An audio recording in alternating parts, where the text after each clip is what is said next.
Well, this week in Totally East Texas, we're taking you to one of Tyler's treasures that's blooming right now. The Azalea and Spring Flower Trail is really showing off this week, and it's expected to be popping next week with color as well. And nestled in the historic Azalea District is a newcomer to the trail that is quickly becoming part of the neighborhood's storied charm. These beauties, they've been attracting hundreds of thousands of visitors from all over the world to Tyler for more than 60 years. It certainly caught the Trahan's eyes a few years ago. Our realtor blessed us by bringing us through the Azalea District. When they were looking for a second place to call home, to be closer to their twin sons. And I immediately said, I want to be here. This is just so amazing.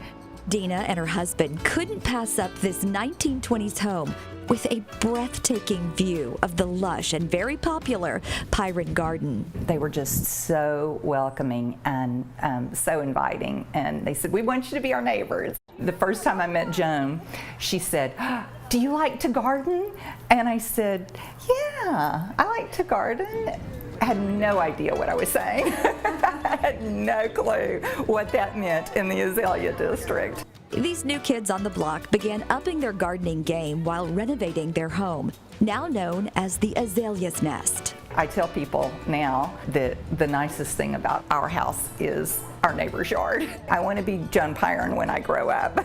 But, you know, these beauties in this Azalea District didn't happen overnight. The Trahans didn't want to keep that view and the beautiful people and local celebrity pup in the Azalea District all to themselves. We've now finished renovating as a bed and breakfast, and we are so looking forward to sharing it. I'm just amazed. It's kind of like a field of dreams. Build it and they will come. Well, grow it and they will come. It's blossomed into busloads of visitors already touring the Azalea's Nest, which includes the Brick Street Suite and the Magnolia and Azalea Bell Rooms, names to pay tribute to the trail and the Azalea's history here. Azaleas got to Tyler around 1929 when a local nurseryman, Maurice Schamberger, brought azaleas to Tyler from Georgia to see if they would grow here. That first test garden went really well, and so he started shipping them in by the boxcar loads. Holly Fornicay with Visit Tyler says planting azaleas in yards across the area just grew from there, and now homeowners have been welcoming bud watchers for 63 years. When visitors come in, they don't just come to the trail and leave. They stay at hotels, they eat at our restaurants, they shop at our shops. With visitors coming into Tyler, it's helping us keep those local shops that we love.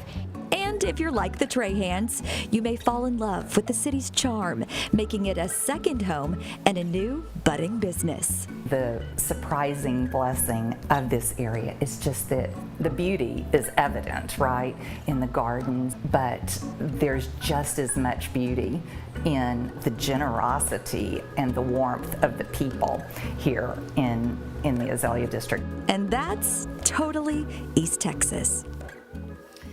So the last day of the trail may be Sunday, but Visit Tyler says the blooms will still be prime for viewing into next week, and you can always stroll the sidewalks of the Azalea District to enjoy the Azalea and Spring Flower Trail. They've even got bloom updates over on their website, and we'll put a link to that on CBS19.tv, as well as a link to the B&B, and we'll do that after the morning loop. But Chandler, it's not a terrible day to go walk the Azalea trails.